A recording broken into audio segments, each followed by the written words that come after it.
Magyānyatimrandasya Jnānanjanashalakkaya Chakshurmantam Yena Tasmai Shri Guruve Namah. Namah Vishnupadaya Krishna Prashtaya Bhutale Srimate Bhaktivedanta Swami Namine. Namaste Saraswati Deve Gauravani Pracharine Nirvishesha Shunyavadi Pasyati Deshitarne. Jai Shri Krishna Chaitanya Prabhu Nityananda Shri Advaita Gadadhar Shivasadi Gaur Bhaktavinda.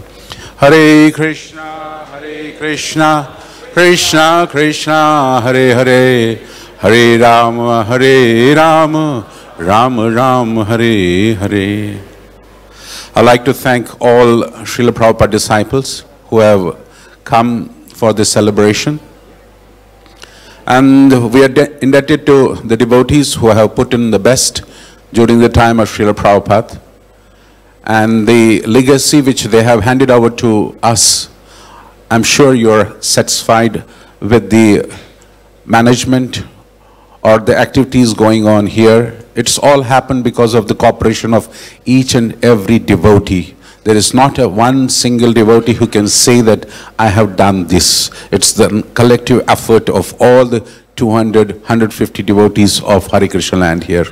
That is the script of the success of Shri Shri Radha Rasa Bihari's temple. During my presence, as my previous friend Devkinandan Prabhu said, that there is to be a lot of fights here.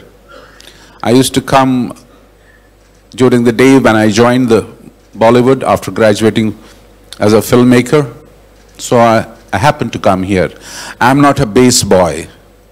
Nowadays there is a big culture here that he was in a bass, this, that. But I was called by the mercy of Srila Prabhupada to this place. I never knew what is Hare Krishna land. I never knew it. So Krishna brought me here. I stayed here for 6 months.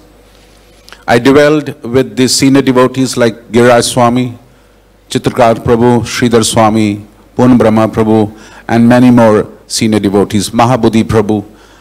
I have a great association and remembrance of these wonderful stalwarts. They inspired me to come to this movement, but I had a dormant desire to be a Bollywood person. And Krishna's mercy, I was very successful by the help of Radha Rasa Bihari. So I kept on coming to the temple, and as you know, that we produced a movie here, but because of some good friends, our names were chopped from the credits of that film. That's how people, they don't know me, they don't know Haridas Prabhu, that we had produced that film. We spent a lot of money. I spent my own money in that film. I raised money for that film. But later on, I was really disgusted with the situation. So I didn't want to do anything with the film. Until today itself, I don't have any, any taste left for doing a filmmaking.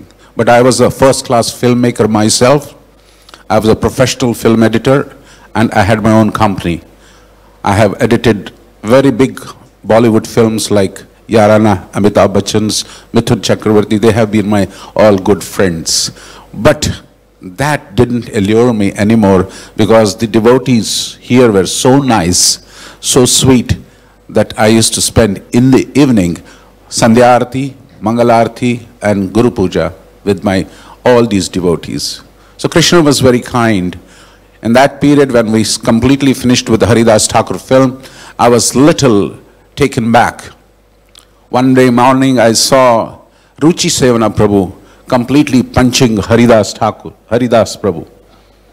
And completely he punched in front of the temple, and while they were taking Mahaprasadam. So I was taken back, and Giriraj Maharaj took Ruchi Sevana Prabhu and Haridas Prabhu, and he was bleeding like anything. I said, what's happening here? And then I just followed the ashram, and Giriraj Maharaj said, don't tell to anybody anything what is happening. So Haridas Prabhu, if he remembers, he never came out of the room for 7 days. And that was it. And I was completely taken back. they seen a devotee is doing these things here in the temple. I was completely taken back. I didn't come to the temple for many days.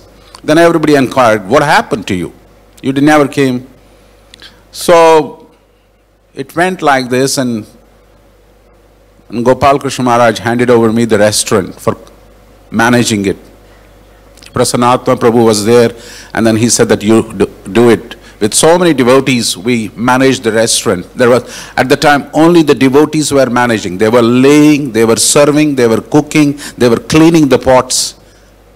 One time in Bollywood, and the second time I was cleaning the pots inside of those people who used to come to the restaurant. And one anecdote which should send you some strong signals. We are not professional restaurant managers or servers or cooks, but still we had to do it because it was closed for 2.5 years. And we had to serve. One fine morning, what happened, one afternoon, one huge cockroach went into the vegetables, and it happened to land in one of the customers' plate. So when he was there and the whole cockroach came out, and the one devotee came, "Hey, cockroach nikla, kya karega?" That person was completely yelling. Narsingh Chaitanya Prabhu, my good friend, who just went, "What happened? What happened?" He said, "This is cockroach." He said that, "No, this is not cockroach. This is bada ilachi." So then he said, "This is bada." No, this is cockroach. Man, you're speaking lies.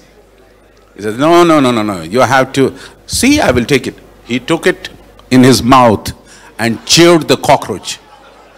This is bada ilachi. And he was pacified. And I just immediately came out. I gave him the fresh plate. I said that you take the fresh plate, don't worry. So he came inside and he started vomiting. And that was one anecdote which I wanted to tell you. And then, this was about the Govindas. Sridhar Maharaj was very passionate sannyasi we had in our society. After 5 years, he said that, "Surdas, now you have to leave this place." So all this brahmacharis and my colleagues, they said, "We don't want to leave, we want to manage the restaurant." They said that whatever sannyasi is saying, you have to do it. We all leave. So we just left it. All the brahmacharis who are in America now, they're all doing whatever they are doing. And then I had to move on. In '86, I moved on. And I went to Bhayandar to manage for 6 months a Bhayandar center. Yes. So everybody said, "What are you doing in Bhayandar? You are not meant for a Bhayandar small village." So ultimately there was somebody who was managing the Bhakti Kala Kshetra. He was not managing it properly. So I was called, and I was in 1986, I was handed over to Bhakti Kala Kshetra with a bank balance of 18,000 rupees. And earlier, Govindas, I had taken over from a minus 5 lakhs of rupees. So that was all cleared, everything was going on nicely. So I took Bhakti Kala Kshetra. So during the Bhakti Kala Kshetra, I must really thank Jagat Purush Prabhu for giving a fantastic legacy. And this Bhakti Kala Kshetra, I really made it all over the globe. With this Bhakti Kala Kshetra, I helped Orissa temple. With this Bhakti Kala Kshetra, I helped Manipur temple, Swarup Damodar Maharaj. I did the biggest shows in my life for the temple. And in whole of India, in whole of the world, I did help. New Zealand, Australia, Hong Kong, Philippines, Manila, Kenya, South Africa, London Manor, Bhaktivedanta Manor. I was instrumental in sending Rishi Kapoor, Sunil Gavaskar for the campaign over there. I was instrumental in taking Anup Jalota to African Yatra, that is Kenya, where I raised funds for the Kenya temple. That was all because of your Bhakti Kala Kshetra, Jagat Purush Prabhu. And I helped, Swarup Damodar Maharaj in setting up a biggest fundraising program in the Northeast, 40,000 people with R.D. Burman and Asha Bhosle's show. And the list goes on. I was instrumental in preaching to M.J. Akbar, who was the bureau man of India Today at the time, and he is now the External Affairs Minister of India. He's a very good friend of mine. And the legacy goes on, and hats off to all the Prabhupada disciples who have handed over this legacy to us. And I was not satisfied doing that. As you know that I went to Mira Road, and it's a full-fledged temple over there now. Whatever I could do over there, that temple I have taken over minus 90 lakhs of rupees. And today it stands an independent project of its own. Still I was not satisfied. I kept on looking for a place in New Bombay, and that was my always disease. Some of my colleagues said, this guy is an separatist. He is wanting to do something all the time, something different. I really do things differently, and that's how the New Bombay project has come. It's a 9-acre project. My colleagues didn't mention about it, but my colleague Devkinandan Prabhu did mention about the farm, but he didn't mention about the Khargar, because that doesn't belong to him. So, so by the mercy of Krishna, you know, Krishna is very kind. My master is very kind. Prabhupada is very kind, because I am a fighter and I like to work my own style. And you will be very happy that 2019 will be the year when you will be again called over there. And I beg all Srila Prabhupada disciples to grace that temple. And I would have taken you today, tomorrow, but you know, you have your own schedules and I don't want to really rush these schedules. So that's coming up, and it's almost about 90% over, 10-15, and I have requested them to come for the opening. That will Vasant Panchami 2019. It will happen only because of my spiritual master Gopal Krishna Maharaj, and I have no qualification as such. But so what I can say, that the stones can float through the hands of Hanuman and not by the help of Ram. But this is what is the legacy of Parampara. Prabhupada often emphasizes that stick to Parampara and don't get mesmerized by so-called ascending gurus. Even if they may be very powerful in their vocabulary, they have no sustenance. They have no mercy. They may have a vocabulary, but they will not attract Krishna. They will get drowned. So on this auspicious day, when we are celebrating the 40th anniversary, midst of wonderful moons here, Prabhupada disciples, take every word of their saying to your heart and act immediately, because life is going away from our hands. We are becoming old, and we have to do something for the pleasure of Guru and Krishna. If this life we can utilize it for Guru and Krishna, our success lies there, not accumulating material things. So this is my humble request. This is what I have learned in the association of wonderful devotees here, and I seek their blessings all the time, and I will like to do many more things. Yesterday I was telling to Pancharatna Prabhu, I have a great desire to create one temple in America.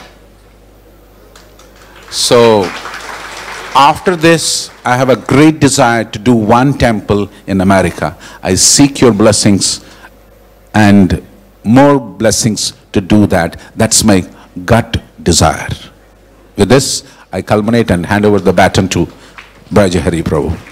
A good friend and a very compassionate soul and a wonderful Vaishnava. And I think that's how, you know, all these pearls are strung together in a thread. And Braja Hari Prabhu is our thread in this wonderful community.